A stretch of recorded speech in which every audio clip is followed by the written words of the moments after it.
Question about pure awareness. Does one always maintain the ability to fall back, so to speak, into the pure state of awareness?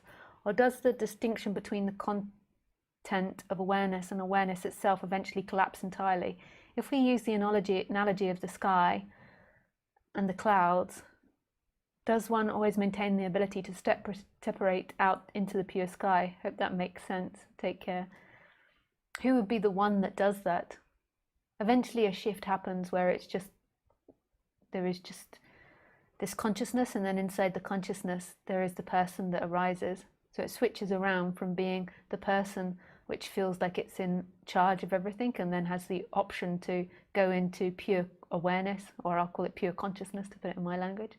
And then it switches around, and then there is this consciousness, and then it's more like a choice to go back into being human. That's a joke. It's not really a choice, but it just switches around. So there's this connection to consciousness, and in and out of that appears the person. But it doesn't even really matter thinking about it. Like, why think about that? It's just a mental construct.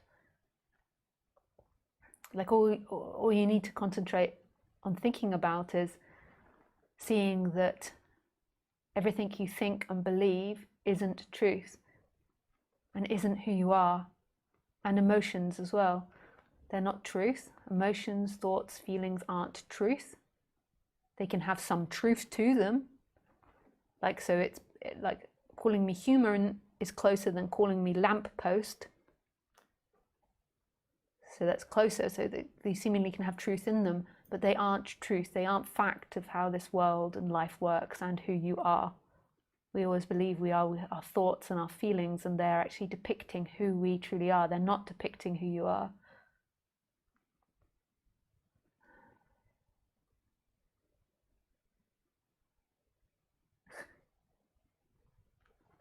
So that's the job of the illusory person. Like, if you want to collect nuts like a squirrel, so if you want to, the nuts to collect is seeing that it's not true, not true, not true, not this, not that, not this, not that. What's always happening is the mind is always seeking and trying to maintain illusion, not because it's bad, but because that's what it believes it has to do. It's become overzealous, overexcited, and it believes my job is to always maintain being something, whereas your job isn't, that person's job isn't there to maintain to be something. It's just to help survival whenever it's needed. So your mind isn't talking about a you. The mind isn't talking about an other.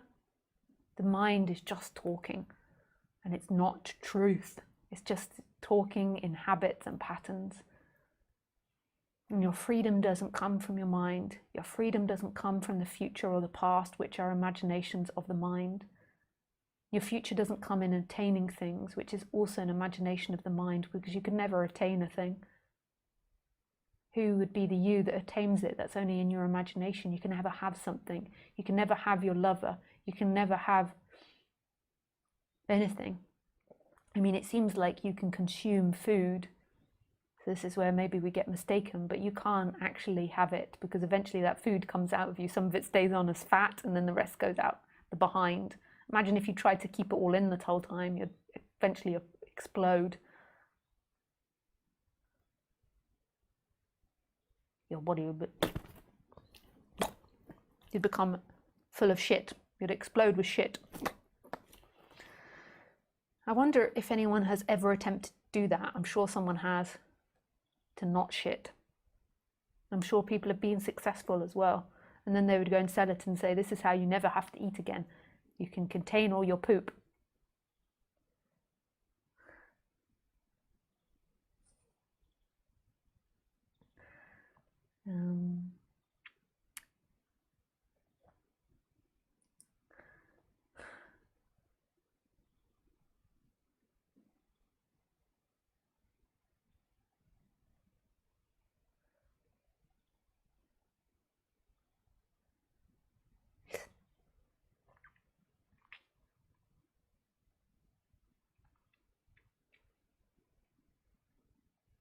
I forgot what my beginning was there to end it now. Sometimes I remember.